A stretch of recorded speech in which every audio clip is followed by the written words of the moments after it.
देश ने भी कहा बढ़ाए आगे। किसी ने सारा का सारा 11वां समोल्लास पूरा पढ़ लिया क्या?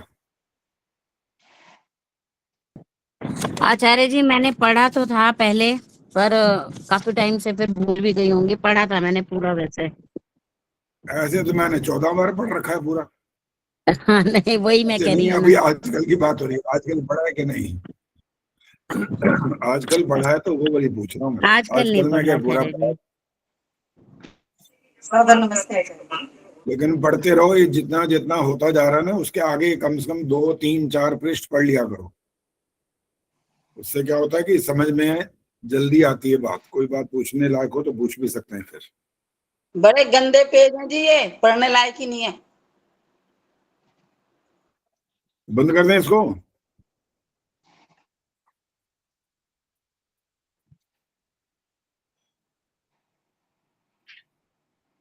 पढ़ने लायक नहीं है तो स्वामी जी लिखे क्यों है?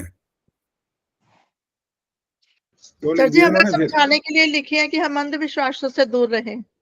और क्या, उनका उद्देश्य तो यही है। और ये थोड़ी कह रहे हैं कि भाई सिर्फ मैंने लिखने के लिए लिख दी है। ये बात हमारे ज्ञान में होनी चाहिए, पता लगे गलत क्या है सही क्या है।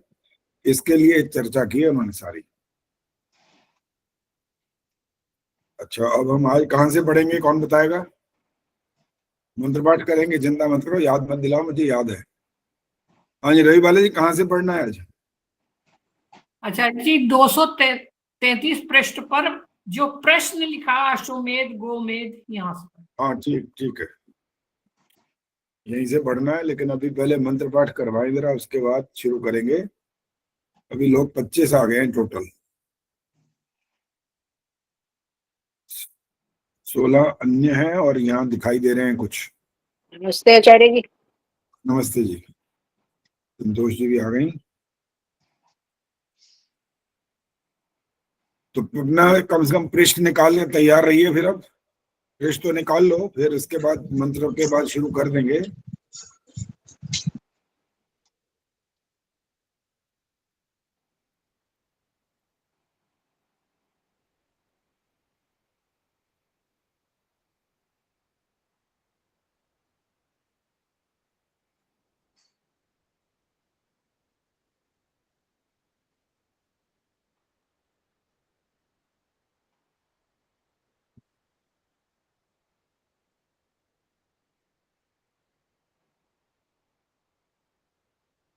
चलिए, आज जो मंत्र शतपथ ब्राह्मण का है ये वाला पढ़ना है आज। और ये जो आज अशुद्ध पढ़ेगा वो बस दान पुण्य करेगा फिर। अब जरा निकालो पुस्तक फटाफट, देखो कहीं है, यहीं पर ही है, प्रश्न के नीचे, उत्तर के नीचे लिखा हुआ है ये वाला। जो प्रश्न अश्वमेध गोमेध और नरमेध का था उसके नीचे ही उत्तर के बाद ये लिखा हुआ है। अब ये ढूंढना है मेरे को, जो दान कर सके वो ढूंढना है। तो ये जरा शक्ल सब दिखाओ तो पता लगे कौन कौन ऐसा है जिसका नंबर आ सकता है दान देने में। कल किसने 3100 दान दिए हैं? हाँ, वो सुषमा कुमार ने भेज दी है रसीद। और रामधारी जी ने तो 2-2, 3-3 रसीदें भेजी हैं। इनका हर समाज का कोई चल रहा है, वो कार्यक्रम भी होगा। अच्छा भाई, पुणे। हाँ बोलो। मैं कल या सैटरडे संडे समाज जाती हूँ तो तब भेजूंगी मैं। हाँ ठीक है ठीक है।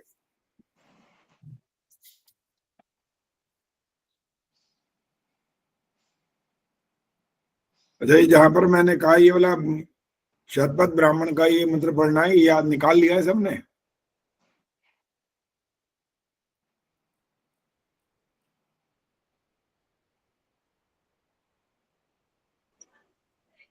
आज क्या बात है, दिखाई तो कम ही दे रहे हैं। 3, तो 5, तो 7, तो 9, 10, 11 और मैं मिला के 12। ये बाकी दिखते क्यों नहीं है, क्या होता है? हाँ जी, वो कुलभूषण जी कहाँ है भाई? कुलभूषण जी जरा और समझाओ हमारे को भाई, कैसे नजर आएंगे सारे? या तो वो कैमरा बंद करके बैठते हैं। हाँ जी आचार्य जी, आज कम ही लोगों का खुला है। हाँ यही बात है। अब दिखने शुरू हो गए। पता नहीं, मेरे बोलते ही डर जाते हैं 1 मिनट। आचार्य जी मॉर्निंग में थोड़ा बिजी होते हैं, 3 बजे फ्री होके बैठते हैं। मॉर्निंग में बिजी होता है तो क्या कर रहे हो? तो रोटी खा रहे हो तो क्या कर रहे हो? आचार्य जी और काम बहुत होते हैं घर के। चलते फिरते भी करो। 3 बजे फ्री होते हैं। हाँ कोई बात नहीं, आप ये चाय पीते हुए भी दिख जाओगे तो पता तो लग जाएगा चाय पी रहे हो, फिर डांट भी खाओगे। इसलिए चाय वाय सब पहले पी लिया करो। और इस कार्यक्रम में बैठना है का मतलब होता है बिल्कुल एकाग्रचित होकर के बैठना, ध्यान से सुनना, और जो बात समझना है वो पूछना। अब देखो कितने सारे दिखाई देने लगे। अब यहाँ पर है इस समय 14, बाकी अलग है, बाकी इतने तो दिख रहे हैं कम से कम। ये रवि कालरा जी कौन है भाई? अभी रानी कालरा है। हाँ जी, थोड़ा अपना परिचय दे दो पहले। हाँ जी, मैं हरियाणा से हूँ, कैथल से हूँ जी। अच्छा, उस दिन भी मैंने खोला आपका, तो लिंक मेरे से जुड़ा नहीं है, खुला नहीं है मेरे से। आज भी कब से खोल रही हूँ, तो आपने कहा 11 बजे के बाद एंट्री नहीं देंगे। 11 नहीं, 11:15 होता है बस, 15 मिनट के बाद एंट्री बंद हो जाती है।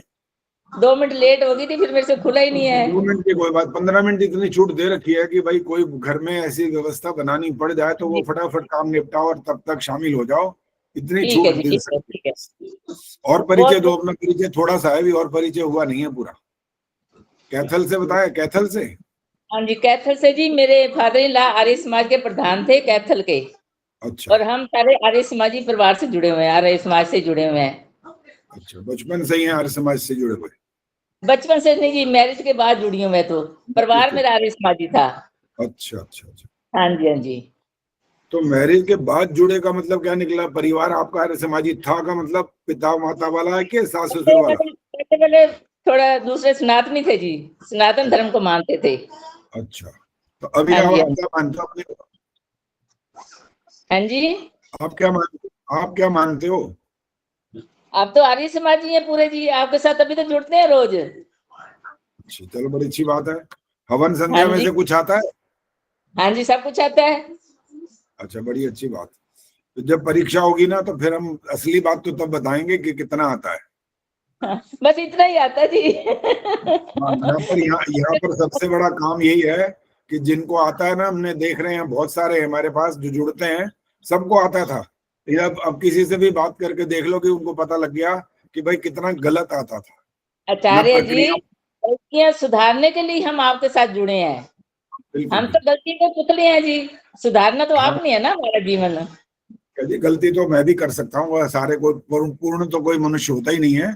और फिर भी हम प्रयास ये कर रहे हैं कि भाई हमारे जो आर्य समाज से जुड़े हुए लोग हैं वो जन्म जन्मांतर तक ना ऐसी गलतियों के साथ जुड़े रहे, उनको। ऐसे जी सोमदेव जी हैं, देवव्रत जी हैं, जो आर्य समाज था ना बहुत छोटा था, वहां जगह नहीं होती थी रहने की। ये हमारे घर ही विद्वान आके रुकते थे, खाना पीना हमारे घर ही होता था। फिर देखो जी, आज 30 साल से हम जुड़े हुए हैं उनके साथ, सोमदेव जी के साथ, देवव्रत जी के साथ। कितने इतने आचार्य थे। ठीक है, अशोका यति जी आते थे हिसार से, गुरुकुल से आते थे हिसार से, करनाल रहते थे एक, सभी हमारे घर आके रहते थे जी।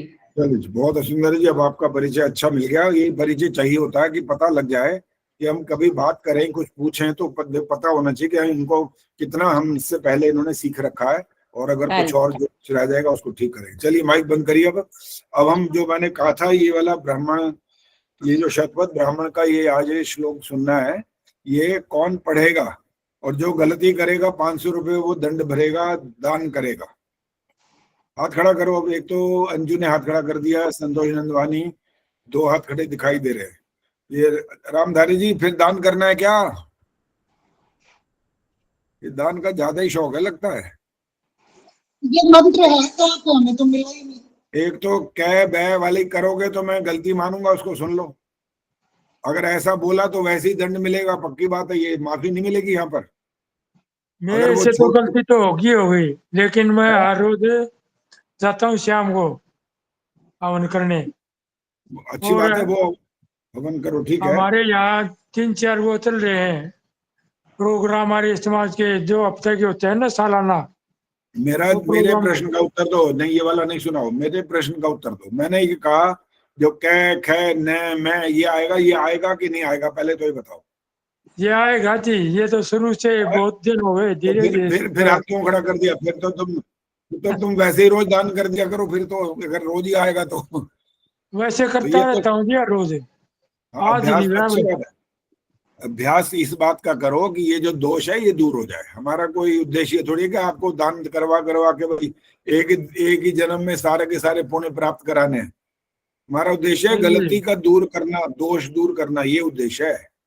दान करना वो अच्छी बात है, तो बिना दंड के भी, बिना गलती के भी दान तो व्यक्ति कर सकता है, और उसको करना ही चाहिए ऐसे भाई। जी शुरू से टीचर ऐसे मिले हैं जिसने ये सिखाया है। हाँ, अब तो बहुत हम भी दिन हो सिखा रहे गए, हैं, उसको भी सीखे। अब जो हम अब सिखा आप रहे हैं वो भी सिखाओगे सीखो आपका ना। धीरे धीरे सीखेंगे। अब उसको सीखो सीखो और जल्दी सीखो, बहुत दिन मत लगाओ। चलो जी, अब जी अब जिनको मैं मंत्र के लिए बोलने वाला हूँ वो तैयार हो जाइए, नाम बताने वाला हूँ, और वो ठीक से मंत्र पढ़ेंगे। उसमें गलती हो गई तो फिर आपको पता है जो मैंने कह दिया। हाँ जी, कौन बढ़ेगा? वैसे हाथ खड़े अभी देख लिए थे, 2-3 हाथ खड़े दिखाई दिए थे, कि संतोष जी ने हाथ खड़ा किया था, और पद्मा जी ने भी हाथ खड़ा किया हुआ है, सुशीला जी, आदर्श ने हाथ खड़ा किया है। चलो अब आपने बोलना नहीं है जी, बंद करो आवाज, आपने बोलना नहीं है। जब कहा जाएगा, जिसको कहा जाएगा वही पढ़ेंगे, बाकी नहीं बोलेंगे नहीं। माइक सभी बंद रखें, जिनको अब कहूंगा वो माइक ऑन करेंगे और पढ़ेंगे। फिर इनके चित्र भाग गए, समझ नहीं आ रही, 2-4 ही रह गए सामने, कभी कभी हट जाते हैं फोटो, अब दिख नहीं रहे ना। आचार्य जी जिनका नेट स्लो हो जाता है ना उनकी फोटो भी चली जाती है फिर। अच्छा, नेट स्लो होने के कारण होता है ये, ठीक है। चलो जी, आदर्श आप ही पढ़ोगे राज, ध्यान से पढ़ लेना जरा। जी है तो आचार्य बहुत जी छोटा, मुश्किल नहीं है, भी सिंपल। चलिए शुरू करिए। राष्ट्रम वा अश्वमेधः अन्नम हि गौः अग्निर्वा वा अश्वः राज्यम मेधः। ये मेधा से पहले क्या बोला? आज्यम। हाँ, ठीक है जी, सारा ठीक है। बाकी एक रिपीट किया, रिपीट नहीं करना चाहिए, एक बार में ही बोलना है और बिल्कुल ठीक बोलना होता है। इसीलिए मैंने बोला हुआ है कि पहले जब हम अगला पाठ, जब अगली बार बात करते हैं, तो थोड़ा सा पहले से 2-3 पृष्ठ पढ़ के आओ, तो उससे क्या होता है, अभ्यास हो चुका होता है। चलिए अब प्रारंभ कर रहे हैं, और फिर नेट इनके ढीले हो जाते हैं बड़ी जल्दी। सुखवर्षा जी आप बोलो, जब तक क्या कहना चाह रहे थे आप बोलो। आचार्य जी पढ़ने के लिए हाथ खड़ा किया था। पढ़ने के लिए, चलिए पढ़िए, आप पढ़िए।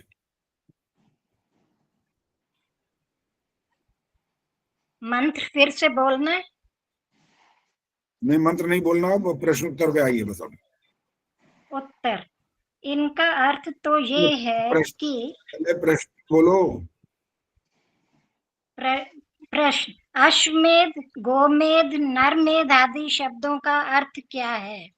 उत्तर, इनका अर्थ तो ये है कि घोड़े, गाय आदि पशु तथा मनुष्य मार के होम करना कहीं नहीं लिखा, केवल वाम मार्गियों के ग्रंथों में ऐसा अनर्थ लिखा है। किंतु ये भी बात वाम मार्गियों ने चलाई, और जहां जहां लेख है वहां वहां भी वाम मार्गियों ने प्रक्षेप किया है। देखो, राजा न्याय धर्म से प्रजा का पालन करे, विद्या आदि का देनेहारा यजमान, और अग्नि में घी आदि का होम करना अश्वमेध, अन्न, इंद्रियां, किरण, पृथ्वी आदि को पवित्र रखना गोमेध। जब मनुष्य मर जाए तब उसके शरीर का विधि पूर्वक दाह करना नरमेध कहता है। प्रश्न, यज्ञकर्ता कहते हैं कि यज्ञ करने से यजमान और पशु स्वर्गगामी तथा होम करके फिर पशु को जीता करते थे। यह बात सच्ची है व नहीं? रुक जाइए, ये पशु को जीता करते थे का क्या अर्थ हुआ? फिर जिंदा कर देते थे। हाँ, जीता माने जिंदा करना है यहाँ पर, जीता माने जीत लेना नहीं है यहाँ पर। चलिए आगे पढ़िए। जी, उत्तर, नहीं, जो स्वर्ग को जाते हों तो ऐसी बात कहने वाले को मार के होम कर स्वर्ग में पहुंचाना चाहिए, व उसके प्रिय माता, पिता, स्त्री और पुत्र आदि को मार होम कर स्वर्ग में क्यों नहीं पहुंचाते, व वेदी में से पुनः क्यों नहीं जिला लेते हैं? प्रश्न, जब यज्ञ करते हैं तब वेदों के मंत्र पढ़ते हैं, जो वेदों में ना होता तो कहाँ से पढ़ते? उत्तर, मंत्र किसी को कहीं पढ़ने से नहीं रोकता, क्योंकि वो एक शब्द है, परंतु उनका अर्थ ऐसा नहीं है कि पशु को मार के होम करना, जैसे अग्नये स्वाहा इत्यादि मंत्रों का अर्थ अग्नि में हवि पुष्ट आदि करके घृत आदि उत्तम पदार्थों के होम करने से वायु वृष्टि जल शुद्ध होकर जगत को सुख कारक होते हैं, परंतु इन सत्य अर्थों को वे मूढ़ नहीं समझते थे, क्योंकि जो स्वार्थ बुद्धि होते हैं वे केवल अपने स्वार्थ करने के दूसरा कुछ भी नहीं जानते मानते। रुक जाइए, आपका उच्चारण बड़ा अच्छा है, बिल्कुल ठीक है। एक आपने अभी एक शब्द अशुद्ध बोला है, पता है आपको कौन सा बोला है सरल शब्द, बहुत कठिन नहीं है। रवि बालाजी ने ध्यान दिया इसलिए हाथ खड़ा कर दिया। आपको पता लगा? पहले सुख वर्षा जी बताओ। आचार्य जी वो नहीं, उतना ध्यान नहीं है मुझे। ठीक है, रवि बालाजी बोलो, क्या बोला, क्या अशुद्ध बोला है वो? पुष्ट्यादि कारक बोला, ठीक है। पुष्टि आदि तो वो थोड़ा रुके जरूर, लेकिन ठीक है, उसमें वो बोला गलत नहीं था। पद्मा जी पता है आपको क्या बोला? एक माइक ऑन करके बोलो, माइक ऑन नहीं है, माइक ऑन करो। आचार्य जी मैंने सुना नहीं, मैं कुछ और देख रही थी। ठीक है। आचार्य जी उत्तम हो सकता है मैंने डबल ताना बोला। नहीं, उत्तम भी नहीं है, बड़ा सिंपल है, जो रोज हम बोलते हैं, भाषा हमारी होती है। अच्छा, ये स्पेशलिस्ट ने हाथ खड़ा कर दिया भाई, मिथिलेश ने। मिथिलेश बताओ क्या बोला इन्होंने? उन्होंने मूढ़ की जगह ना मूर्ख बोला है। नहीं, मूढ़ है, मूढ़ ही बोला है। मैं कहीं मूर्ख लिखा हो सकता है, मूर्ख लिखा हो, लेकिन मूढ़ लिखा हुआ है, वो वाला भी नहीं है। और देखो, कोई किसी को बताओ। अब फिर तो गड़बड़ है, अभी समझ नहीं आया ना कि क्या बोला इन्होंने। मैं बता रहा हूँ, आप सुन लीजिए। परंतु बोला है, परंतु। सुखवर्षा जी क्या बोलना होता है इस शब्द को जो मैंने बोला अभी? आचार्य जी मैं सुन नहीं पाई, आपने क्या बताया? आपने बोला परंतु। अच्छा, क्या बोल रहे? परंतु। हाँ बस अब ठीक है। परंतु र पूरा होना है ना, र प्र थोड़ी बना हुआ ये। हाँ जी। अब बताओ, अब इतनी छोटी सी बात को भी मैं छोड़ नहीं रहा हूँ। देखो, इसको भी पकड़ रहा हूँ। ये इसलिए पकड़ रहा हूँ कि अगर मान लो हमारा अभ्यास ऐसा ही होता है, बाई चांस हो जाए तो अलग बात है, वो कोई बात नहीं। लेकिन जब हम सुन रहे हैं तो हमें पता लग रहा है ना कि क्या गलत हुआ, तो उसको भी ठीक कराने का प्रयास करते हैं, चाहे वो हिंदी का शब्द हो चाहे संस्कृत का हो। चलिए, अब आपने नहीं पढ़ना आगे। और इसमें जो इतने वाक्य जो पढ़े गए हैं उनका टोटल मिलाकर के जिस्ट जो उसका समरी है वो ये है कि जब हम मंत्रों का पाठ करते हैं, मंत्रों का पाठ करने के लिए मना नहीं किया। आप अगर ओम अजाय स्वाहा, ओम अश्विभ्याम स्वाहा ऐसा आदि बोलेंगे तो इसका मतलब ये नहीं है कि आप गधे घोड़े को या इनको बकरे को उनको काट पीट के हवन कुंड में डाल दोगे, ये मतलब नहीं है। उनके अर्थ हम जब प्रश्न उत्तर कर रहे थे, आपने उत्तर दिए थे, अश्वमेध यज्ञ का बताया था आपने, गोमेध यज्ञ का बताया था, और जो अंतिम होता है, अंतिम वाला जो यज्ञ होता है उसका नाम बताना है आपने। रामधारी, अंतिम जो यज्ञ होता है वो कौन सा, उसका यज्ञ का क्या नाम है? आचार्य जी नमस्ते। अंत्येष्टि यज्ञ होता है। अंत्येष्टि संस्कार होता है, यज्ञ तो नहीं होता वो। उसको कर्म, ये अंत्येष्टि कर्म संस्कार बोलते हैं। तो मैंने क्रम भी नहीं पूछा, संस्कार भी नहीं पूछा, यज्ञ का बस। और नहीं बोलना, अब 2 बार ये आपको बोलते हैं मौका मिल जी, गया। और नहीं बोलना ना बस। संन्यास आश्रम। अरे अब नहीं बोलना अब। हाँ जी, अंजू बताएंगी। नरमेध यज्ञ। नरमेध यज्ञ है उसका नाम। जब यज्ञ की बात कर रहे हैं तो वो वाला बताना है। अंत्येष्टि कर्म या अंत्येष्टि संस्कार ठीक है, लेकिन यहाँ पर जब यज्ञ की बात कर रहे हैं तो अंतिम जो होता है हमारे जीवन का, जहाँ समापन होता है, तो नरमेध यज्ञ होता है। तो उन्होंने सारी बात बताई कि इस अगर इन बातों का अर्थ ये हो कि उनको हम हवन कुंड में डाल दें, और फिर ये भी कह रहे हैं उनको जिंदा भी कर सकते हैं, ऐसा भी इन्होंने कहा। जो राम मार्ग आदि हैं ऐसा कहते हैं। तब इन्होंने कहा अगर ऐसा होता है तो उनको स्वर्ग में पहुंचाओ, डालो मार मार के और जिंदा करके पहुंचा दो स्वर्ग में, फिर क्या दिक्कत है?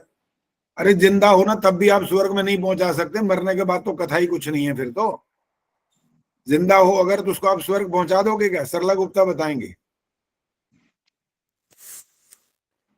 जी। क्या जिंदा मैं ठीक से सुन नहीं पाई आचार्य। क्या नहीं सुनना पड़ता है ना, क्या नहीं चलेगा। यही तो देख, इसीलिए तो मैं पूछता हूँ फटाफट कि आपका ध्यान किधर होता है।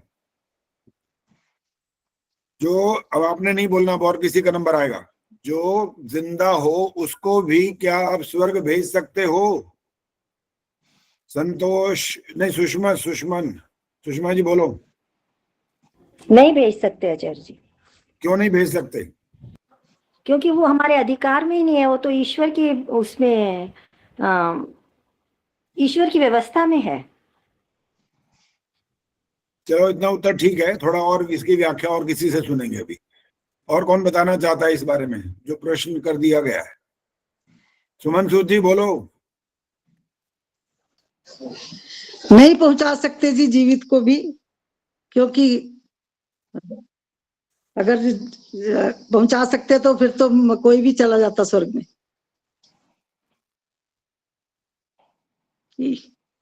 शशि गुलाटी बोलो। इनके बाद विजयलक्ष्मी से ही पूछूंगा। क्योंकि शरीर जड़ है, आत्मा जन्म लेती है, शरीर नहीं। इसका टोटल क्या अर्थ निकला?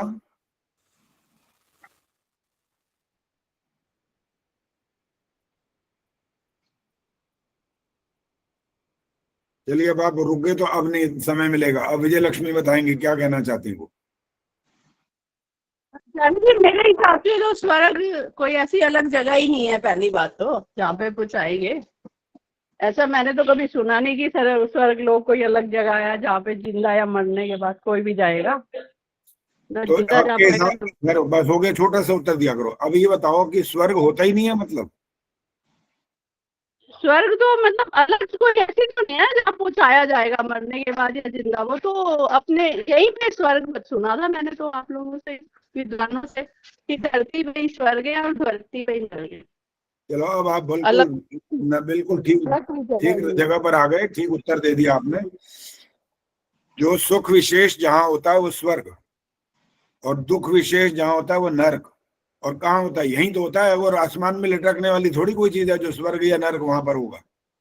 वहां तो कुछ नहीं होता है, ऐसा पर आना पड़ता है, सब भोगना पड़ता है ना।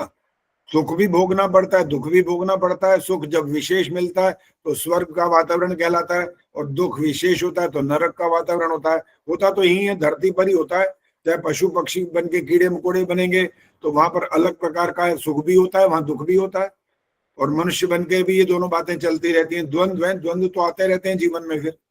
लेकिन आप किसी को हवन कुंड में डाल के मार के उसको स्वर्ग नहीं भेज सकते। पर ये वाली बात मुख्य रूप से समझनी है। यहाँ पर जिन्होंने वाम मार्गियों ने ये चला दिया कि अब ऐसा करके हम उनको अश्वमेध यज्ञ का मतलब उसको काट के डाल दो, इसकी आहुति डाल दो, वो उसको फिर मिल जाता है, ऐसा कुछ नहीं होता। बस ऐसा मानने लग जाएंगे तो इसलिए क्वेश्चन कर दिया। फिर अपने सगे संबंधियों, माँ बाप, भाई बहन, पत्नी को उनको भेज दो, फिर सीधा उनको डालो हवन कुंड में, सीधे स्वर्ग पहुंच जाएंगे फिर वो। लेकिन वो ऐसा नहीं करते, उनको पता है ये सब बकवासबाजी है, झूठ है, ये असली बात नहीं है। इसलिए जो सत्य हो उसको ही स्वीकार करना, मानना चाहिए। और जो अनर्गल बातें हो उनको छोड़ने के लिए ही ये सब कुछ कहा गया है। अभी मिथिलेश ने कहा था बेटा ऐसा है, पढ़ना ही नहीं चाहिए। नहीं, पढ़ना तो चाहिए, लेकिन इसमें से जो आपके लिए त्याज्य है वो सब त्याज्य करना है, अच्छी प्रकार से दिमाग में बिठाना है। ये गलत बात है, इसको हमने स्वीकार नहीं करना। अंजू क्या बोल रहे हैं, बोलो। आचार्य जी, मेरा एक प्रश्न है कि वैसे ये तो मैं वो पढ़ा है, महर्षि दयानंद ने लिखा है कि स्वर्ग सुख विशेष का नाम है। लेकिन हम जैसे हमारे घर में किसी की मृत्यु हो जाती है, पिता की, माता की, तो हम स्वर्गवासी लिखते हैं। तो उसके पीछे क्या लॉजिक है और क्या वो है? उसके पीछे सम्मानजनक शब्द का प्रयोग है बस। नरकगामी बोल के देख लो, कोई नरकगामी किसी ने बोल दिया ना, उसको तो पिटाई हो जाएगी वहीं पर ही। कहेगा तुम्हारा दिमाग खराब है, तुम अपने लिए बोलो जिसके लिए बोलना है। यहाँ कहाँ बकवास कर रहे हो ये सब? वहां तो बोल नहीं सकते। ये तो एक सामान्य प्रकार का एक सम्मानजनक शब्द का प्रयोग है। स्वर्गवास हो गया ऐसा बोलते हैं ना। हाँ जी।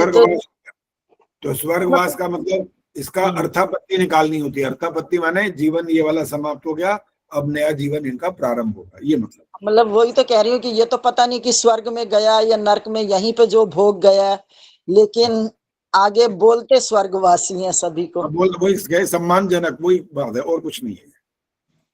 ये वैसे तो एक कोई वेश्या भी चली जाए ना, अगर जिसका सारी उम्र का गलत काम हो, तब भी उसके लिए तो स्वर्गवास हो गया उसका, वहां पर भी तो यही बोलते हैं। तो वाकई क्या स्वर्ग में वास होता है क्या उसका?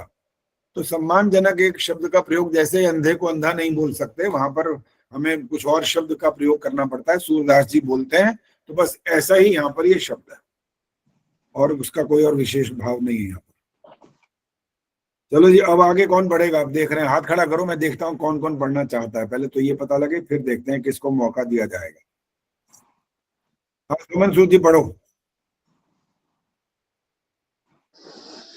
जब इन पोपों का ऐसा अनाचार देखा और दूसरा मरे का तर्पण, श्राद्ध आदि करने को देखकर एक महाभयंकर वेद आदि शास्त्रों का निंदक बौद्ध व जैन मत प्रचलित हुआ है।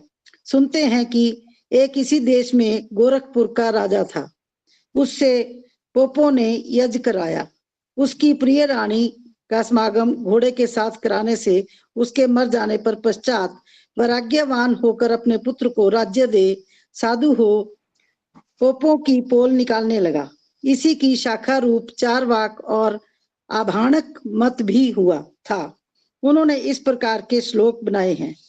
आगे चलो, ये वाला छोड़ दीजिए, आगे चलो। जो पशु मारकर अग्नि में होम करने से पशु स्वर्ग को जाता है, तो यजमान अपने पिता आदि को मार के स्वर्ग में क्यों नहीं भेजते? जो मरे हुए मनुष्यों की तृप्ति के लिए श्राद्ध और तर्पण होता है, तो विदेश में जाने वाले मनुष्य को मार्ग का खर्च खाने पीने के लिए बांधना व्यर्थ है। क्योंकि जब मृतक को श्राद्ध तर्पण से अन्न जल पहुंचता है, तो जीते हुए प्रदेश में रहने वाले व मार्ग में चलने हारों को घर में रसोई बनी हुई का पत्तल परोस लोटा भर के उसके नाम पर रखने से क्यों नहीं पहुंचता? जो जीते हुए दूर देश अथवा 10 हाथ पर दूर बैठे हुए को दिया हुआ नहीं पहुंचता, तो मरे हुए के पास किसी प्रकार नहीं पहुंच सकता। उनके ऐसे युक्ति सिद्ध उपदेशों को मानने लगे और उनका मत बढ़ने लगा। रुक जाइए भाई, 2 शब्द यहाँ पर आए थे। जो पहले से हमारे साथ बहुत वर्षों से जुड़े हैं उनको तो बहुत अच्छे से पता है, वो वाले शब्दों का अर्थ भी पता है। अब जो बाद में जुड़े हैं, पता नहीं उनको ये वाला पता है, ये वाला कि नहीं पता, इसका मतलब क्या होता है। वो शब्द है, एक तो श्राद्ध है और दूसरा है तर्पण। जिनको दोनों का अर्थ पता है वो हाथ खड़ा करिए।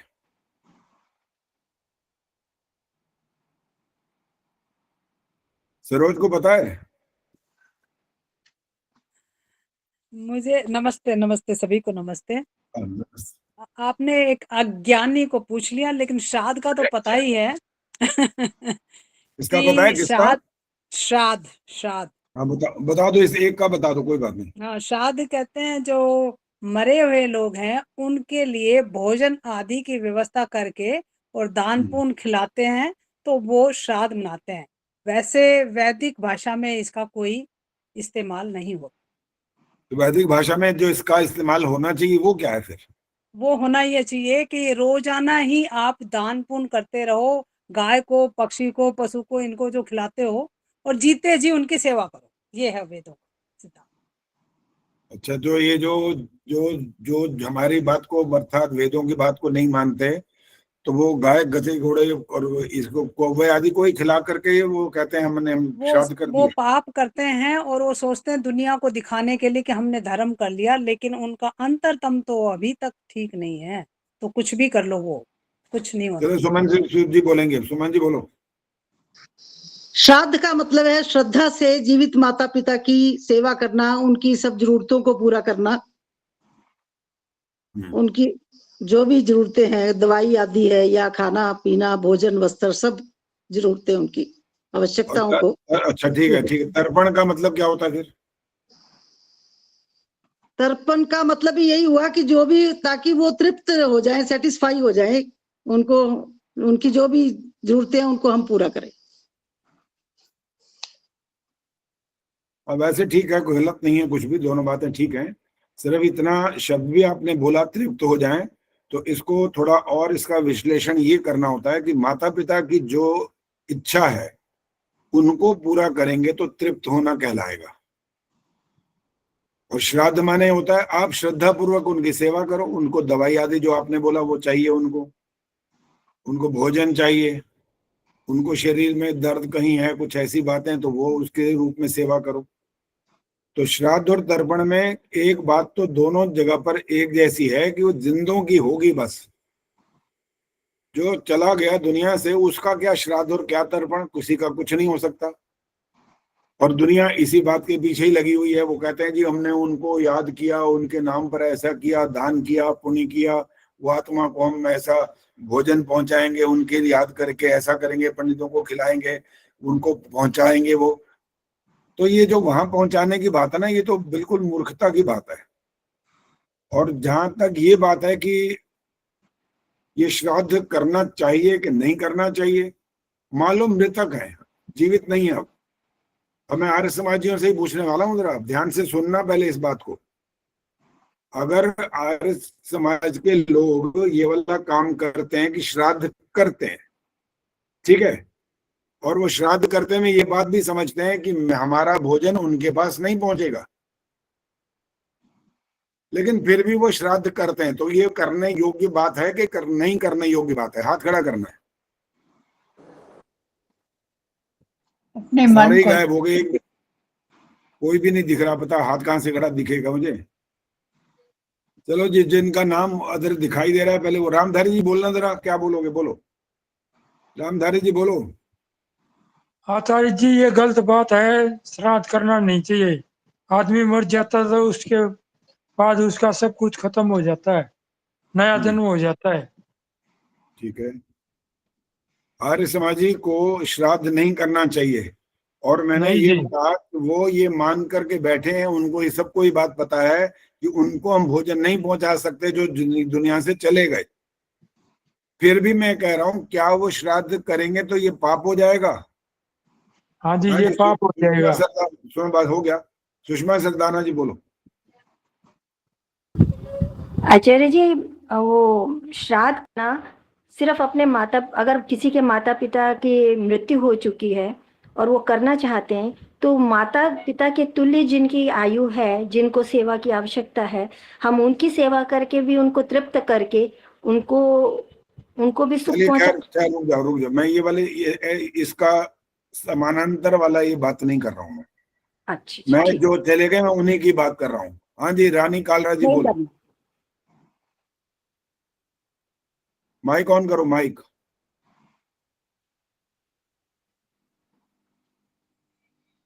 हाँ जी, मैं ये कहना चाहती हूँ कि जो चले गए उनके प्रति तो नहीं कर सकते, कोई बात नहीं, उन वहां तक नहीं पहुंचेगा। अगर जीते जी हम जो जिसको खाना खिलाएंगे वो तो उसकी आत्मा तो तृप्त होगी ना। अगर वो भूखा है तो भूखे को खाना खिलाना तो तृप्त करना है ना जी। देखो, मेरा प्रश्न जो है ना, आप उसको धीरे धीरे फिर वापस वहीं ले आओ। तो मुझे वो प्रश्न नहीं करना था। मैंने जो प्रश्न किया उसका उत्तर देना है आपने, बस। अब आपने नहीं बोलना और किसी का नंबर आएगा। मैं ये बोल रहा हूँ कि जो दुनिया से चले गए नहीं है हमारे सामने, और हमें ये भी नहीं पता वो कहाँ चले गए, कौन सी योनि में, हमें ये नहीं मालूम है। फिर भी क्या हम श्राद्ध करेंगे तो हमें पाप लगेगा? और श्राद्ध करेंगे तो कैसे करेंगे, ये वाला प्रश्न है। इसका उत्तर, जो प्रश्न है उसको ध्यान से सुना और उसका उत्तर दो, बस। हाथ खड़ा करना है, बोलना नहीं ऐसे ही। अभी तक कोई हाथ खड़ा नहीं हुआ, दिखाई नहीं दे रहा कोई भी। हाँ जी, सुमन सूद जी, फिर बोलना है, बोलो। हाँ जी, वैसे ये श्राद्ध करना तो पाप है जी, इस तरह से जैसे किया जाता है। अगर वो आर्य समाजिक भी करेंगे तो वो गलत है। दूसरी बात, छोटा सा उत्तर दिया आपने, पाप है और नहीं करना चाहिए। हाँ जी, नीलिमा जी बोलो।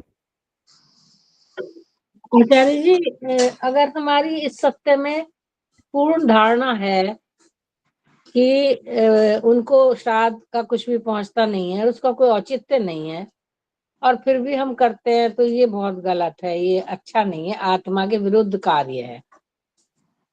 तो ठीक है, छोटा सा उत्तर, ज्यादा लंबा नहीं बोलना अभी, और उनको भी पद्मा जी बोलो। पद्मा। आचार्य जी, अगर हम मरने के बाद अपने माता पिता का श्राद्ध करते हैं तो ये पाप है, क्योंकि हम जब दूसरे कमरे में बिठाए हुए व्यक्ति को नहीं खिला सकते तो उनके पास भी कैसे भोजन पहुंचेगा? तो ये तो महापाप है। सुखवर्षा जी बोलो। आचार्य जी, श्राद्ध नाम से करें या जो भी उनके जाने के बाद वो हमारे घर के सदस्य हैं, हम उन्हें याद करेंगे, उनका जो आचरण था, जो वो हमें सिखा गए हैं, कि हम उसी लाइन पर हम भी चलें, उनके आदर्शों का पालन करें, इस रूप में उनको याद करके घर में यज्ञ आदि करके और अपने बच्चों के सामने एक वो पेश कर सकते हैं कि हम उनके आदर्शों पे चलेंगे, उन्हें याद करेंगे। ये बस इतना ही कर सकते हैं। और वो ये खिलाना पिलाना तो वो एक अलग बात है, कभी भी खिला सकते हैं किसी को। हाँ ठीक है, ये उत्तर ठीक है, और ये आचार्य उत्तर जी मैंने ही दिया था, ये मैंने पूछ लिखा था। हाँ जी सुनीता जी, बोलो बोलो बोलो। आप बोलिए पहले, फिर मैं बताती हूँ। चलिए आप बताइए पहले।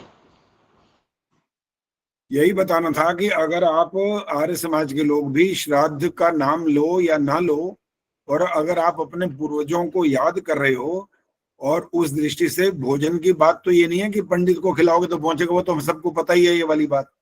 हमें तो ये करना है कि उनका नाम को जीवित जागृत रखने के लिए पूरा परिवार को इकट्ठा करके यज्ञ करें। पहला हमारा काम तो यज्ञ से ही प्रारंभ होता है, यज्ञ करें। दूसरा, उस अपने बुजुर्ग को, उसके बारे में, अपने परिवार को उनके गुणों के बारे में उसकी चर्चा करें, बताएं। भोजन तो करेंगे, जो घर आएगा भोजन तो करेगा, ये तो पता है। और ये भी पता है कोई साथ बैठे हुए को जब भोजन नहीं मिल सकता तो उनको तो क्या भेजना, ये वाली बुद्धि तो आर्य समाजियों के पास है। लेकिन ऐसा करने में कोई दोष नहीं है। क्या कि ये पाप हो जाएगा? क्यों पाप हो जाएगा? जब वो उनके गुणों का आप प्रचार प्रसार करोगे, अपने बच्चों को, बच्चों के बच्चों को बताओगे, तो इसमें कौन सा दोष हो रहा है? ये तो बड़ी अच्छी बात हो रही है, बल्कि इसमें कोई बुराई नहीं है, ये तो ठीक है। लेकिन वही बात है कि जो दुनिया आजकल कर रही है वो समझ रही है कि हम अपने पूर्वजों के नाम का, फिर प्रश्न खड़े हो जाएंगे बहुत सारे कि साल में एक बार खिलाओगे, बाकी दिन क्या होगा? और फिर खिला रहे हो तो तुम्हें कैसे पता लगा पंडित जी ने वहां पहुंचाया, और वो किसी और योनियों में तो आज तक भूखे रह रहे हैं क्या? मतलब इतनी ऐसे प्रश्न सामने आने लग जाएंगे, कोई उत्तर किसी से बन नहीं पड़ेगा। लेकिन हाँ जी सुनीता जी बोलो, अब कुछ बोलना है तो। हाँ जी आचार्य जी, आपने ये तो बहुत अच्छा सुझाव दिया। वे अपने बहन भाइयों को सबको बुला के चलो उनके खाना वाना खाओ और उनके अच्छे गुणों के बारे में बताओ, ये तो बहुत अच्छी बात होगी। और ये जो है ना परंपरा से चला आ रहा है, पंडित जी को तो नहीं, हम खिला के तो नहीं मानते उनके तक पहुंचेगा नहीं पहुंचेगा, पर उनकी पुण्य तिथि के दिन जो दान पुण्य करते हैं वो करना चाहिए कि नहीं? वो तो करते हैं, वो तो परंपरा चली आ रही है ऐसे। दान पुण्य करने पर जो आत्मा चली गई उसको कोई लाभ नहीं मिल सकता, क्योंकि उसने स्वयं कर्तव्य कर्म नहीं किया। जो आप पुण्य कर रहे हो तो आपको तो लाभ मिलेगा इसका।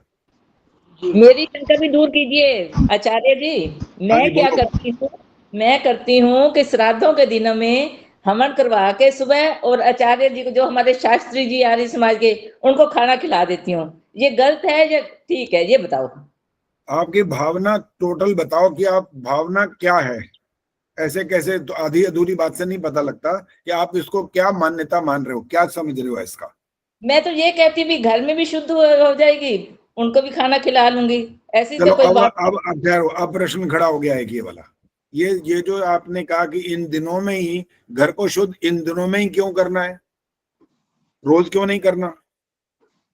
और उस दिन भोजन खिला करके जो आप पुण्य कमाना चाहते हो, और अभी पिताजी ने बिल्कुल ठीक बोला, जो उनकी पुण्य तिथि है उस पर आप करोगे तो वाकई कोई अर्थ भी निकलता है। भाई जन्मदिन तो जन्मदिन वाले दिन ही तो मनाते हो।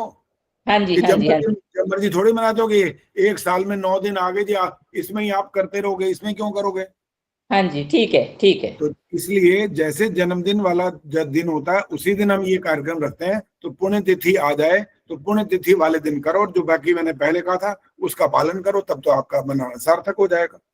बहुत बहुत धन्यवाद जी आपका। ठीक है, धन्यवाद। हाँ इंदिरा टांगरे जी, क्या कहना है, बोलो। जी मेरी भी एक शंका है, उसका प्लीज समाधान करिए। बोलिए। ये कहते हैं कि जो ये दिन होते हैं इनमें श्राद्धों में जो कौवे हैं जिनको कि स्कैवेंजर माना जाता है कि सफाई करते हैं, तो ये उन दिनों में अंडे देते हैं और सेते हैं उनको, इसलिए उनके भोजन की व्यवस्था अगर हम करते हैं तो ये एक तरह से बलि वैश्व देवी यज्ञ हो जाता है, जो कि और भी करते हैं रोज का, मगर ये एक विशेष हो जाता है। तो उन दिनों में अगर थोड़ा सा खाना बना करके मालपूड़ा या ऐसा करके रख दिया जाए और कौवे आके खाते हैं तो वो उनके लिए लाभकारी होता है और संसार के लिए भी लाभकारी होता है। ऐसा क्या सत्य है?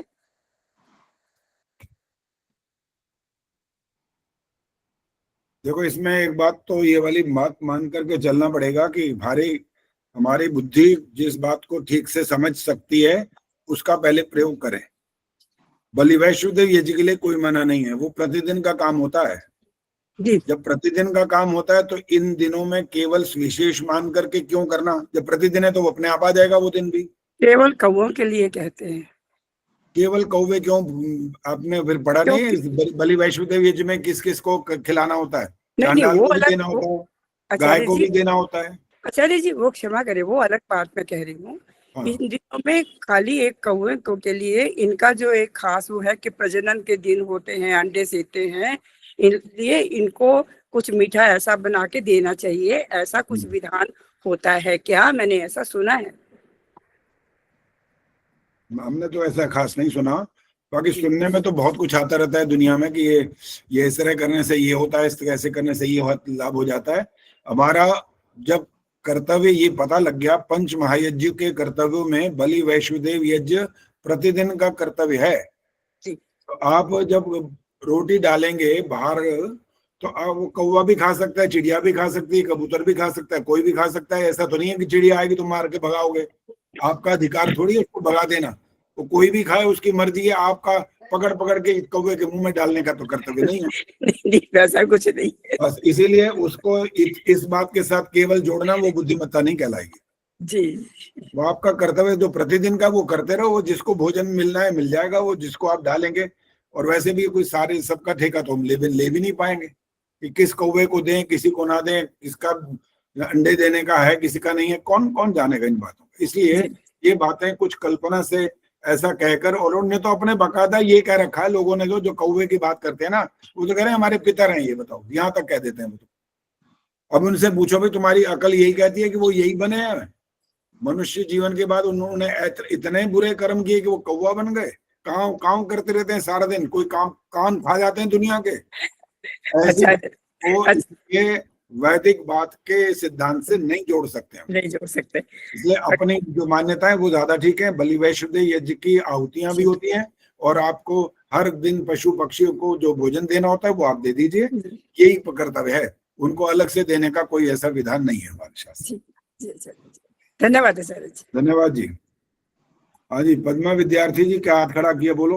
हाँ आचार्य जी, जो इन्होंने प्रश्न किया ना उस पे मैं ये बोल रही थी कि जैसे अगर ये कौवे के प्रजनन का ध्यान रखा जाता है, ऐसे तो बहुत सारे पक्षी हैं जिनके प्रजनन का ध्यान रखा जाएगा, तो फिर तो गलत ही हो गया ना ये तो। नहीं, ऐसा हमारी इतनी जिम्मेदारी नहीं होती है। हमारी जिम्मेदारी है उन जो जीव हमारे अच्छे काम के लिए हमें लाभ पहुंचाते हैं उनका आप ध्यान करो बस। आप शेर को खिलाओगे तो बता देगा तुम्हें 2-4 दिन में कि वो क्या करेगा, है ना। भेड़िए को खिला के देखो आजकल यहाँ पर क्या हालत हो रही है बहराइच में, वहां पर वो भेड़िया आकर के मनुष्यों के बच्चों को उठा के खा रहा है, बताओ। फिर ये जो समस्या है ना, तो जो ऐसे जीव हैं जो आपको लाभ पहुंचाते हैं उनकी सेवा करने का कर्तव्य है आपका। हाँ जी। जो हानिकारक है उनके लिए आपका कोई कर्तव्य नहीं है। उनको तो जो आपके लिए हानिकारक हो उनको आप दंड दे सकते हो, वहां पर आपको कोई दोष नहीं लगता, वहां पाप नहीं लगता है। चलिए जब आगे पढ़ना शुरू करते हैं तो तुम्हारे प्रश्न ही खत्म नहीं होंगे, तो एक के बाद एक हाथ खड़े रहते हैं, आगे बात चलती फिर बंद हो जाती है।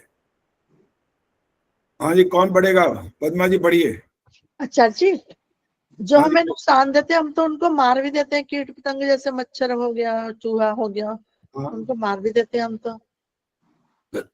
मत मारो, करवा लो जो उनका परिणाम आता है। तो तैयार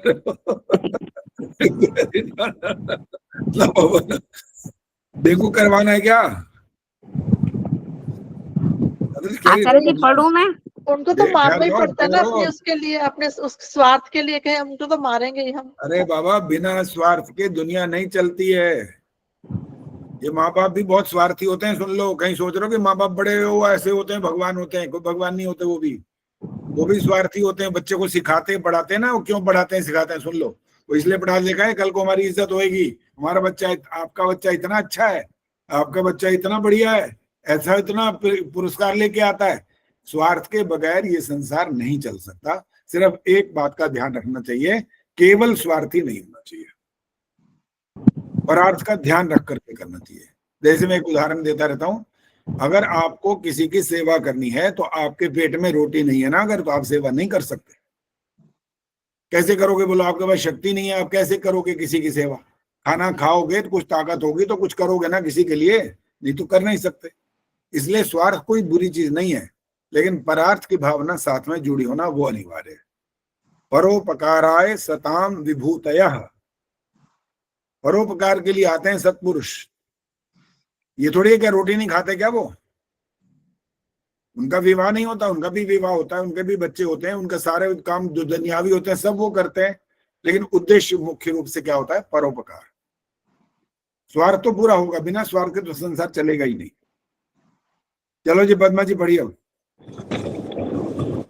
जब बहुत से राजा भूमिये उनके मत में हुए, तब पोप जी भी उनकी ओर झुके, क्योंकि इनको जिधर गफ्फा अच्छा मिले वहीं चले जाएं।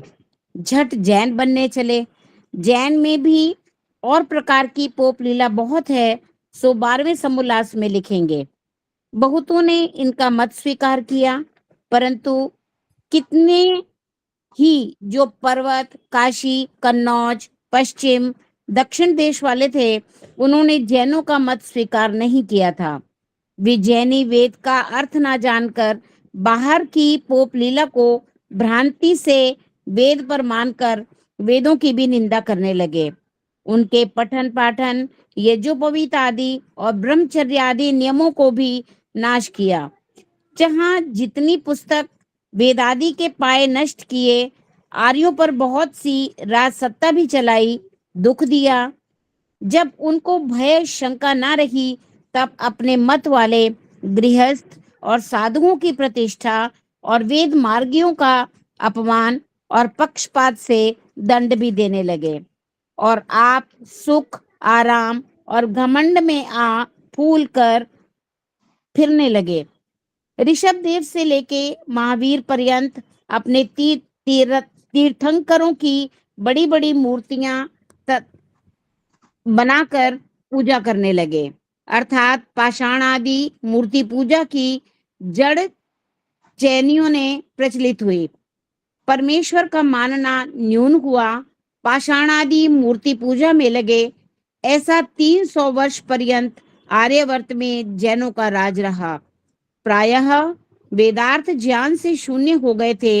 इस बात को अनुमान से 2.5 सहस्र वर्ष व्यतीत हुए होंगे। रुक जाइए भी,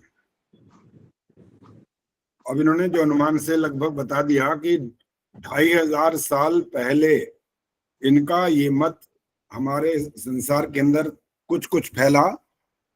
अज्ञानता से इन्होंने वेदों को भी कहा, नकार दिया, उन्होंने कहा हम वेदों को नहीं मानते।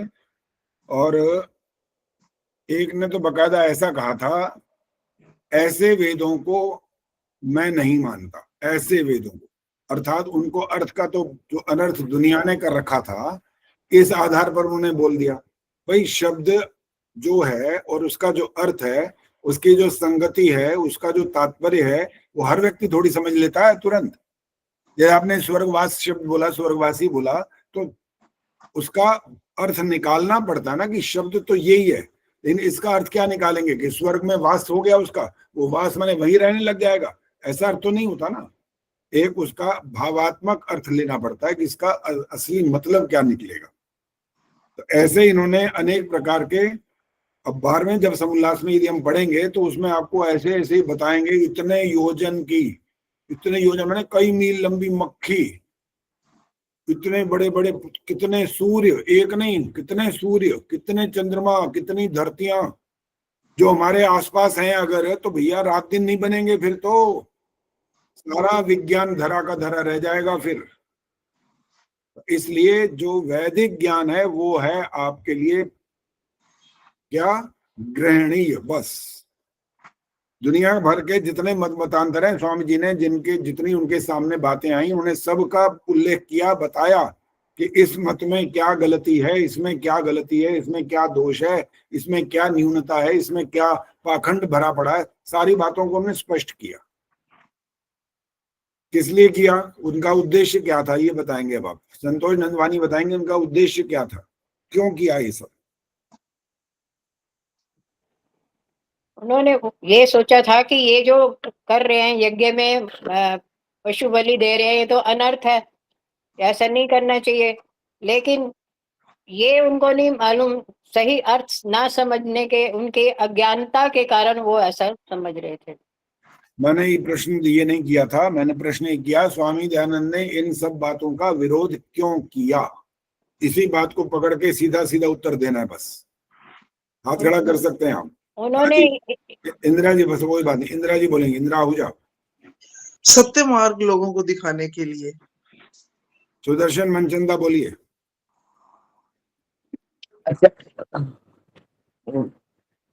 आचार्य जी, उन्होंने जो है अंधविश्वास, जो बुरी बातें थी, उसका विरोध किया है। ऋषि दयानंद जी ने इनके जो गलत विचार, पूजा प्रचलित वगैरह थी, उसका विरोध इसलिए किया है कि ये। बोलिए।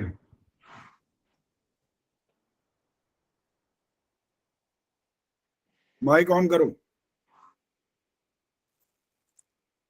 हाँ जी आचार्य जी, एक बार प्रश्न फिर बताइए। स्वामी दयानंद जी ने ये जितने मत मतांतर थे, इनका विरोध किस उद्देश्य से किया था, क्यों किया। क्योंकि ये असत्य पर आधारित, सत्य नहीं था इनमें, और गलत गलत धारणाएं, भ्रांतियां फैली हुई थी। इंदिरा टांगरी जी बोलिए। आचार्य जी, इनके इस झूठे मत के कारण वेदों का पठन पाठन, यज्ञोपवीत आदि और बाकी जो संस्कार है, उनकी जो विधि थी वो नष्ट हो रही थी। आर्य जो है वो विपरीत दिशा में जाने लगे थे। कमलेश जांगरा। नमस्ते आचार्य जी। हाँ नमस्ते जी। वेद, जैसे यही पहला नियम ही लागू तो हो जाएगा। वेद सब सत्य विद्याओं का पुस्तक है। वेद का पढ़ना, पढ़ाना और सुनना सुनाना सब आर्यों का परम धर्म। सभी को सत्य का ज्ञान होना चाहिए और उसी के ऊपर अमल करके 8 नंबर पाखंडों को तोड़ के सत्य को तो ये पहला नियम है जो आपने सुनाया अभी। कमलेश, आपने पहला नियम सुनाया। वेद सब सत्य विद्याओं का पुस्तक। आचार्य जी, मेरे को ध्यान नहीं है, काफी टाइम हो गया ना पढ़े हुए। ठीक है। तीसरा है क्या ये जी? अच्छा, ये इसलिए अब एक काम करेंगे, अभी अब आर्य समाज के सारे नियम सुनेंगे। अब ये तरीका करना पड़ा। दूसरा नियम तो इसलिए सुन लिया था कि दूसरे नियम के आधार पर आपको ईश्वर के बारे में कोई शंका न रह जाए, कहीं पाखंड में कभी ना फंसो और सत्य मार्ग पे सीधे चलते रहो। लेकिन ये वाला बाकी नियम भी अब सुनेंगे अब आपसे। चलो देखें, बताएंगे आपको कौन सा नियम। लेकिन 10 के 10 नियम के लिए तैयारी शुरू करो। किसी से कोई भी नियम सुनेंगे और फिर उसकी व्याख्या भी थोड़ी सी 2, 4, 5 लाइनों में वो भी सुनेंगे। हाँ जी, सुशीला जी बोलो। आचार्य, अज्ञानता को छोड़कर ज्ञान प्राप्त कर सत्य मार्ग पर चलें लोग, इसीलिए असत्य मार्ग इसका विरोध किया था। चलो जी, अब सुन लो। और भी हाथ खड़े हैं वैसे, कोई बात नहीं। लेकिन आदर्श ने क्या करना, चलो आदर्श की तो सुननी पड़ेगी भाई हमारी ये संयोजिका है, इनका ने सुने, नाराज होगी तो इस सारा कार्यक्रम ही बंद हो जाएगा हमारा। तो इनके तो सुनना जरूरी है। नहीं, ऐसा नहीं आचार्य जी। आचार्य जी, क्योंकि इन्होंने सबने अपनी दुकानों जैसे खोल रखी थी, इन दुकानों को बंद करने के लिए उन्होंने किया। और उन्होंने जो वाक्य लिखा है ना सत्यार्थ प्रकाश में, मेरा कोई नवीन मत मतांतर चलाने का लेश मात्र भी अभिप्राय नहीं है। मैं ब्रह्मा से लेकर जैमिनी पर्यंत ऋषियों की परंपरा को यथावत मानता हूं। कमाल की बात नहीं कर दी, ये छोटी बात है। आजकल के तो देखो, जहां से यूं खोदो कुछ निकल आता है, एक विद्वान खड़ा हो जाता है। बताओ, वो कहता है जी मैं तो अपना ही मैं चलाऊंगा, मेरे को तो पैसा भी मिलेगा, नाम भी मिलेगा, चेले चमाटे भी हो जाएंगे, चलो तीनों काम पूरे हो लेंगे। जो तीनों मना किए गए, ना वित्तेषणा, ना पुत्रेषणा, ना लोकेषणा, कुछ नहीं होना चाहिए। रोक दो, इनको जीत जाओ, वो कह रहे हैं जी ये तीनों ही मिलेंगे, मजा ही आ जाएगा, पैसा भी खूब, चिल्ले चमाटे भी खूब और नाम भी खूब, और क्या चाहिए, वो तो इसी में खुश हो रहे हैं बहुत। और स्वामी दयानंद जी क्या कह रहे हैं, मेरा कोई नवीन मतांतर चलाने का लेश मात्र भी अभिप्राय नहीं है। ब्रह्मा से लेकर जैमिनी पर्यंत जितने ऋषि हुए ना, सब उनकी मान्यताओं को यथावत मानता हूं। और कमाल तो तब लिखा उन्हें अंत में कि यदि विद्वान लोग मेरी किसी बात को ऐसा समझें कि ये गलत है, तो वो मिल करके ठीक निर्णय भी कर ले। बताओ, यहां तक लिख दिया।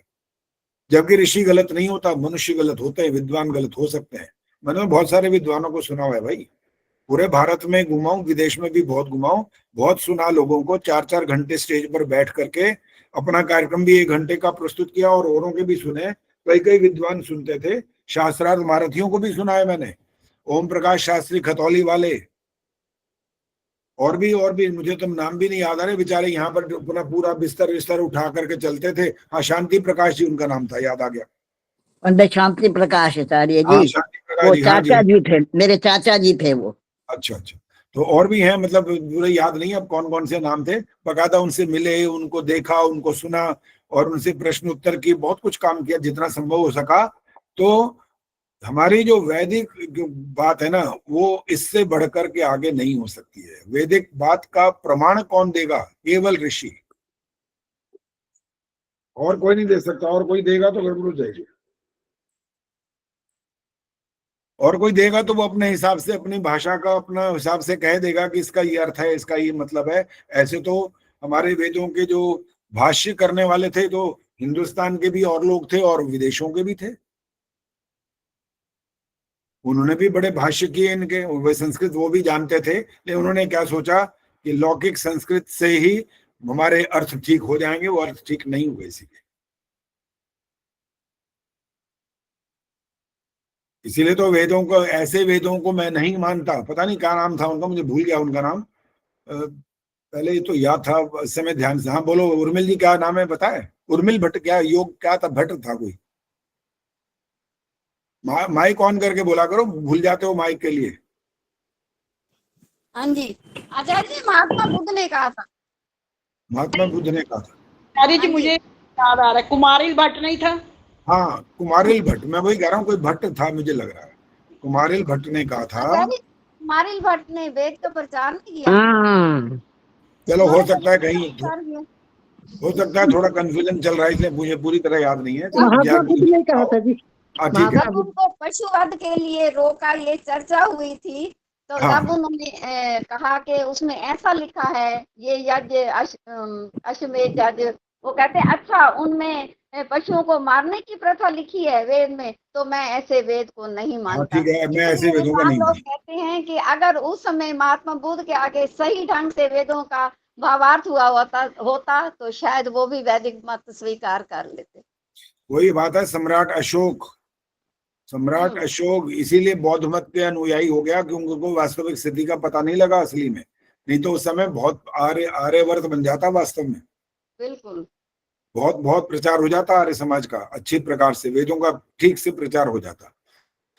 तो हमारी इस व्यवस्था में जो अविद्वान लोग हैं, अविद्वान का मतलब चाहे वो आर्य समाज में भी कुछ हो सकते हैं, और पूरी दुनिया भर में भी जो है, वो हमारी मान्यताओं का प्रचार ठीक ढंग से यदि नहीं करेंगे तो हमारा अंधकार बढ़ेगा, कम नहीं होगा। इसलिए उसको ठीक से जानना, समझना, पहचानना और उसको पालन करना, उसके लिए ऋषियों की बात को स्वीकार करना ये आवश्यक है। उससे अलग हम नहीं चल सकते। अगर चलेंगे तो आप फिर धोखे में रहेंगे। चलो जी, आगे कौन बढ़ेगा जी? अब हाँ जी, अंजू चौधरी पढ़िए।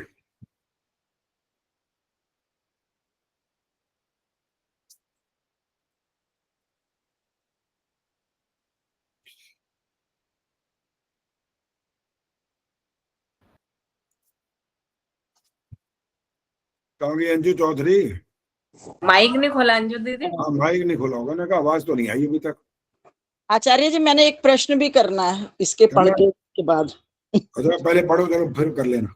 हाँ जी, 2200 वर्ष हुए कि एक शंकराचार्य द्रविड़ देशोत्पन्न ब्राह्मण ब्रह्मचर्य से व्याकरण आदि सब शास्त्रों को पढ़कर सोचने लगे कि सत्य आस्तिक वेद मत का छूटना और जैन नास्तिक मत का चलना बड़ी हानि की बात हुई है।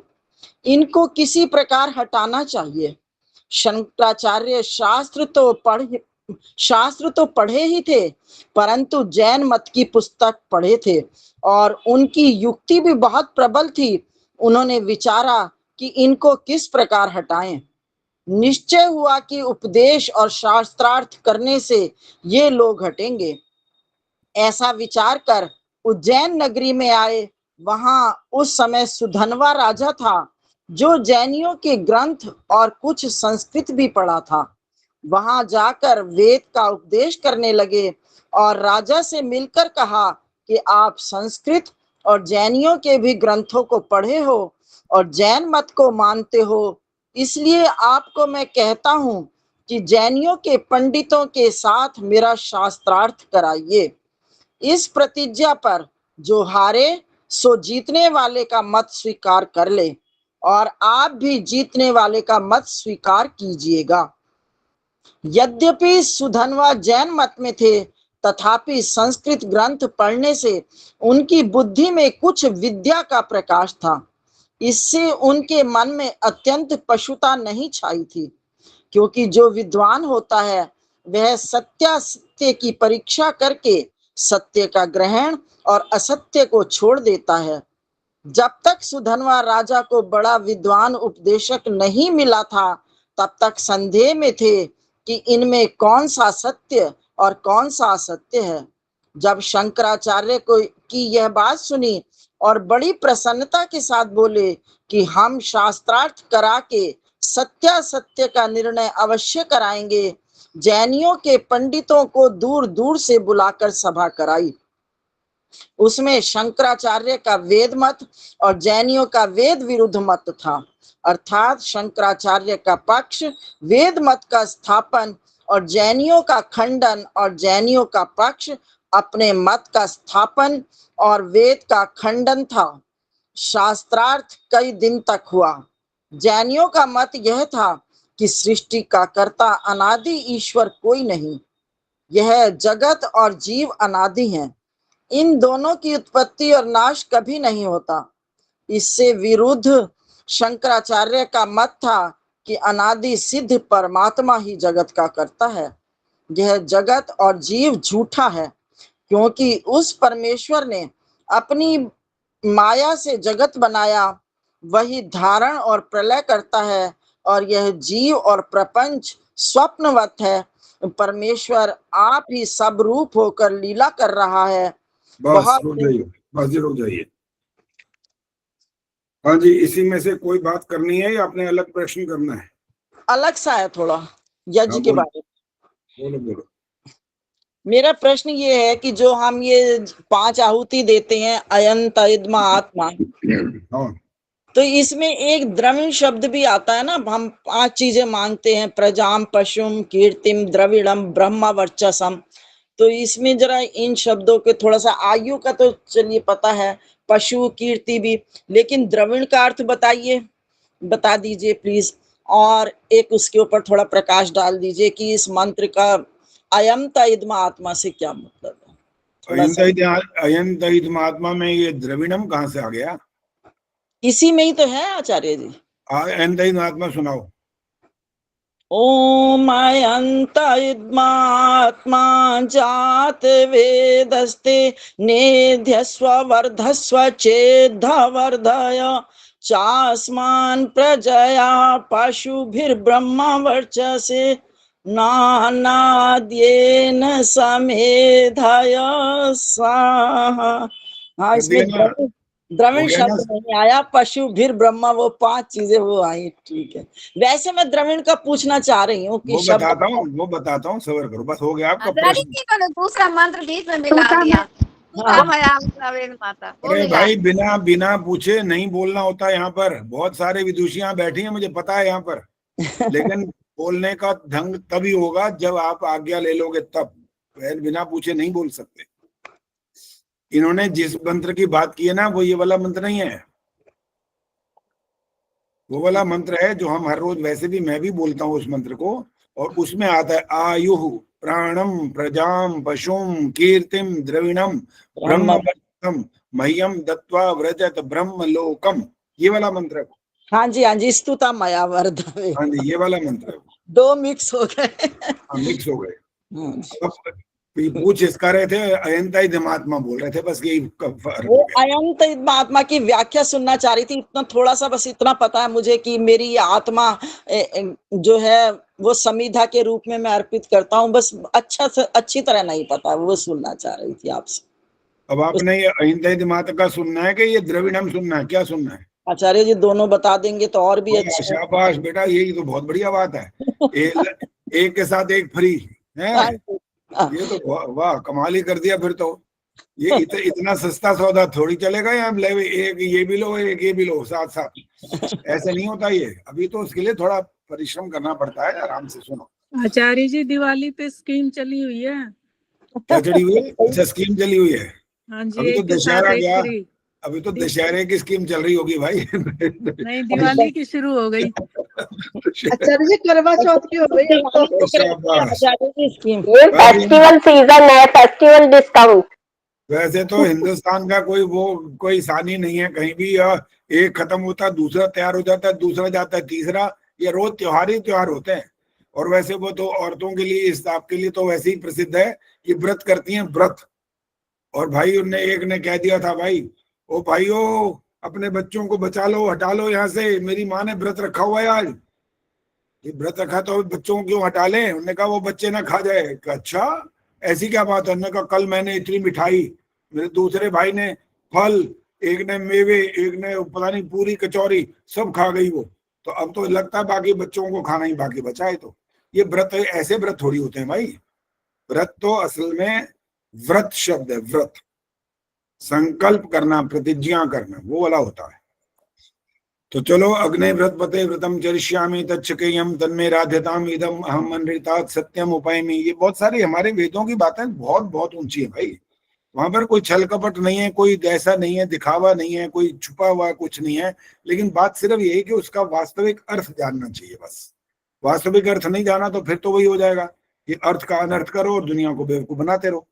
और ये दुनिया चल रही है इसी तरह से, चलाने वाले चला रहे हैं, पीछे लगने वाले पीछे लग जाते हैं, हजारों लाखों की भीड़ इकट्ठी कर लेते हैं, गुरुजी महाराज बन के बैठ जाते हैं, ऐसे ही आशीर्वाद देते रहते हैं। उनकी जय जयकार करने वालों की भी कमी नहीं है। पढ़े लिखे तो बहुत कम है, पढ़े लिखों की भी कमी नहीं है, वो भी वहां घुसे रहते हैं। बताओ। तो द्रविणम की बात आपने करी, बस यही बात करेंगे आपसे, इससे ज्यादा बात नहीं करेंगे आज। द्रविण का मतलब वैसे होता है धन होता है।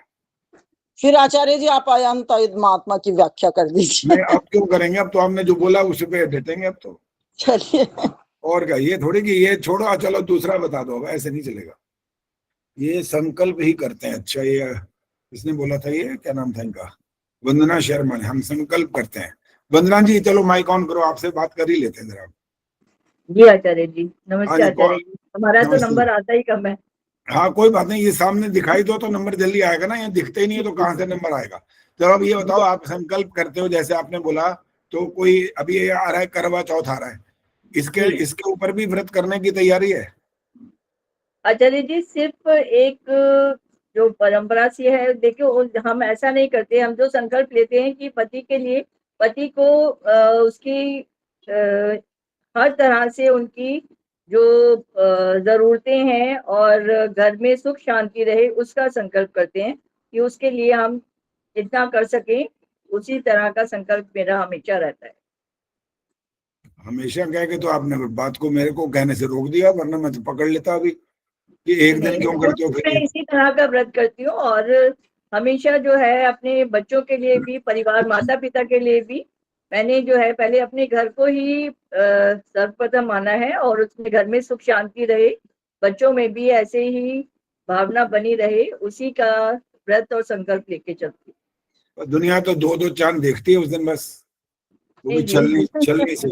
एक तो ऊपर वाला पता नहीं कब निकलेगा, हे भगवान निकल गया, मर गए भूख से, अरे निकल बाबा जल्दी निकल, जान छोड़, क्या हमारे को रोटी खाने को नहीं मिली आज। वो चांद देखा, फिर अपने पति को देखा, चांद को, उसको भी देख लिया। आचार्य जी मैंने कभी ना तो से किसी तरह की इच्छा रखी कि मुझे कोई लाके दें, गहने चाहिए या वस्त्र चाहिए, वो बिना मांगे ही ईश्वर सब कुछ देता है और उन्होंने भी ऐसा ही दिया है। तो इस तरह का नहीं शुरू से रहा, ऐसी वृत्ति नहीं रही मेरी। ठीक है जी। द्रविड़म जब हम बात कर रहे थे तो उसमें आप जो धन की बात करते हो ना, तो उस धन के अंदर बहुत सारे नियम लागू होते हैं। फिर हाँ जी, अंजू कहाँ गई हैं? हाँ, ये खड़ी है सामने, दिखाई दे रही, ठीक है। जब आप दान करने की भी कभी कभी बात करते हो ना, तो आपका मतलब सिर्फ आप लोग नहीं हो जो यहाँ इस समय दिखाई दे रहे हो। इस आप का अर्थ ये है कि जो दुनिया है वहां पर आप शब्द का वहां भी प्रयोग होता है। वो ये सोचते हैं कि भाई हमने अपना जो घर का बिजनेस हमारा चल रहा है वो काम करना है, इसमें मिलावट करनी है, इसमें ये करना है, इसमें रिश्वत लेनी है, ये अलग अलग जो कार्य करने वाले लोग हैं, वो वहां से इतना धन हमारे पास आएगा और हम एक ऐसी गुरुकुल तो खैर वो नहीं जाते, वो धर्मशाला की बात भी करते हैं, कुआं खुदवाने की बात, तो कुआं खुदवाने की बात भी नहीं रही अब। कभी चलो छबील लगवा दी, कभी ये कर दिया, कभी और दान पुण्य कर दिया। वो ऐसा करके ही समझते हैं कि हमने अपने धन, द्रविड़ जो था, द्रविड़ हमने प्राप्त कर लिया था, धन आ गया था और हमने इसका उपयोग कर लिया। ये द्रविड़ नहीं होता। ये जो धन होता है ना, इस धन के लिए एक नियम बनाया गया है। ये धन होना चाहिए बिल्कुल ईमानदारी पूर्वक प्राप्त किया गया, जिसको हम ऐश्वर्य शब्द के साथ भी जोड़ते हैं। ऐश्वर्य का जो अर्थ मैंने बता रखा है, अगर किसी को याद है तो हाथ खड़ा कर सकते हो। ऐश्वर्य का अर्थ बताया था कि ऐश्वर्य का मतलब क्या होता है। अभी तक हाथ नहीं खड़ा हुआ है कोई भी। ऐश्वर्य का बच्चों को तो किताब में पढ़ाया जाता है धन दौलत। वो बड़ा ऐश्वर्यशाली राजा थे, ऐसा था वो, ये तो बताया जाता है कि ऐश्वर्य, उनके बाद धन दौलत थी खूब। हाँ जी, निर्मल जी बोलो, क्या ऐश्वर्य का मतलब? ये माइक ऑन कर लिया करो, ये भूल जाते हो। सॉरी। हाँ सुख बोलो, समृद्धि आचार्य जी। दोबारा बोलो। सुख समृद्धि। नो, बिल्कुल भी नहीं है। मैंने आपको ऐश्वर्य का अर्थ बताया था जब भगवान के 6 गुण बताए थे ना, तब ऐश्वर्य की व्याख्या की थी वहां पर। अभी तक हाँ, पद्मा जी को याद आ गया लगता है। बोलो जी।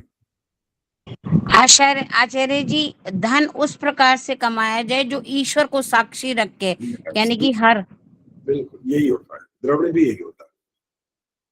जो धन ऐसा होता है जिसमें बेईमानी, लूट खसोट, चोरी, छल कपट, बेईमानी, मिलावट या डकैती आदि ये सब नहीं होते। अगर ऐसा होगा तो वो ऐश्वर्य नहीं होता, वो द्रविड़ नहीं होता। तो आपने वहां पर जो बहुत कहा बना, प्रजाम पशुम कीर्तिम द्रविणम ब्रह्म वर्चसम, आगे तो मह्यम दत्वा व्रजत ब्रह्मलोकम कहा। तो ये जो पदार्थ आपने मांगे ना, तो द्रविड़ में आप ईमानदारी पूर्वक जो कमाएंगे, पुरुषार्थ पूर्वक करेंगे, उसमें कोई छल कपट नहीं होगा, किसी को बेईमानी से आप नहीं प्राप्त करेंगे, मार के छीन के ऐसा कुछ नहीं करेंगे, तो आपका द्रविड़ कहलाएगा। क्या समझ? 8 हो गए। हाँ जी, 2 4 5 मिनट हैं अभी। बोलो, किसी ने और कुछ पूछना है तो पूछ लो भाई, इसके बाद बात करेंगे, उनको भी बताएंगे जिन्होंने पूछा था, अंजू को अगली बार बात कर लेंगे। हाँ जी, सरला जी बोलो जी। वो एक रह रहे हैं ना 25 प्रश्न सत्यार्थ प्रकाश के, हाँ, 10 प्रश्न, उसके एग्जाम भी तो होने हैं ना। हाँ, उसके एग्जाम भी होने हैं अभी। एक भाग हुआ भी, 25 प्रश्न के हो चुके हैं।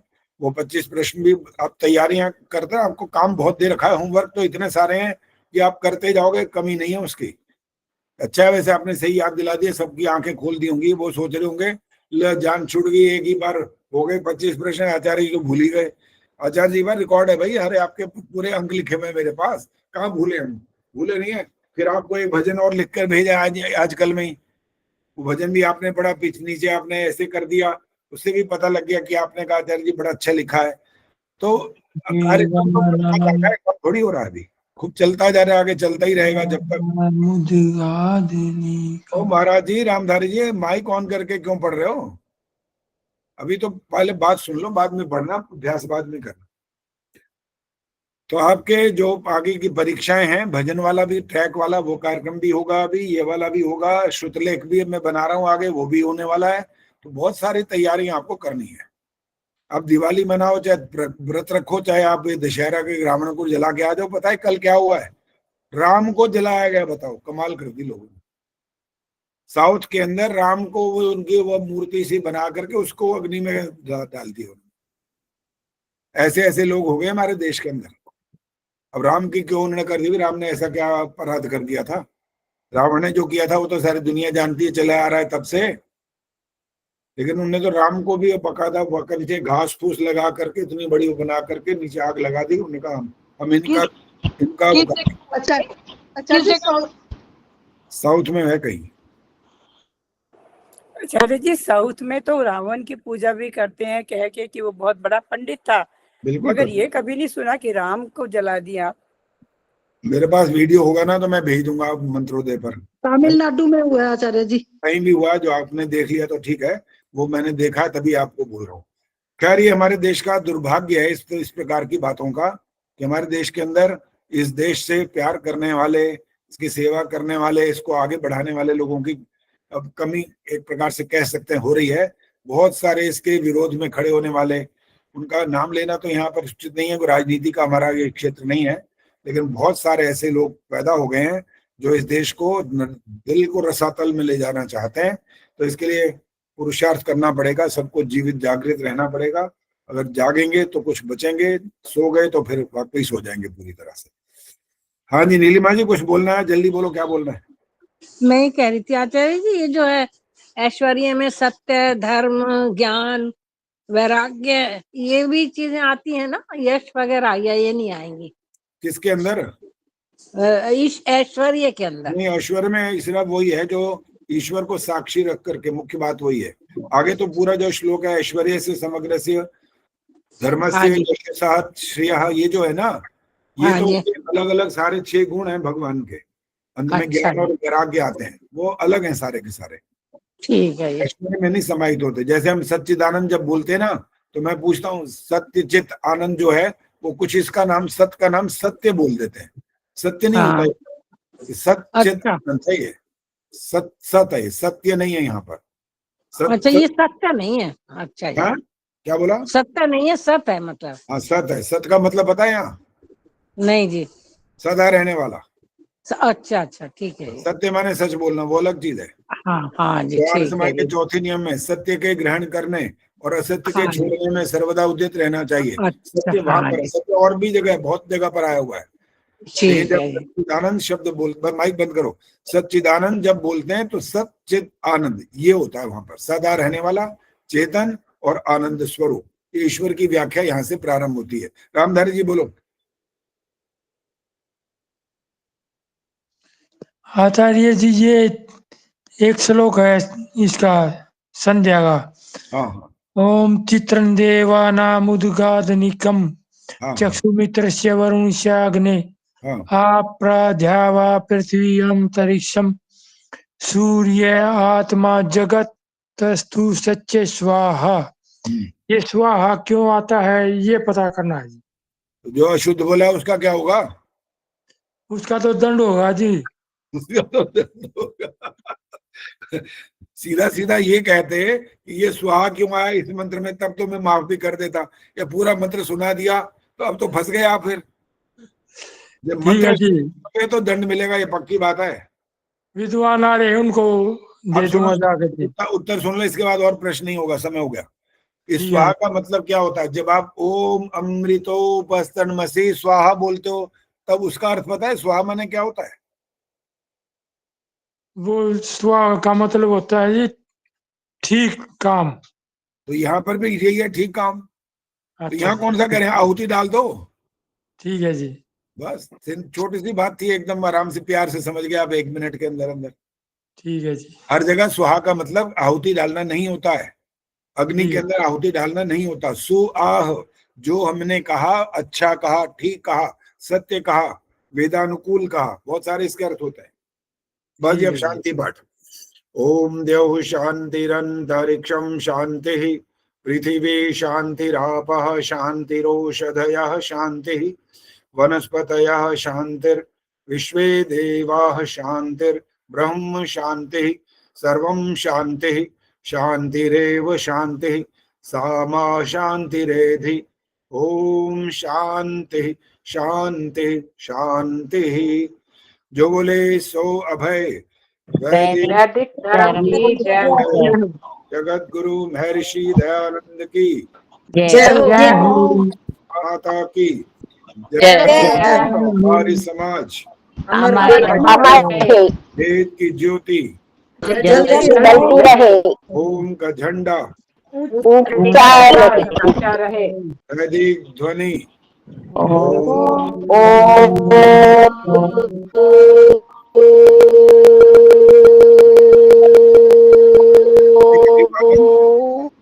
सभी को सादर नमस्ते। नमस्ते। नमस्ते आचार्य जी, सभी भाई बहन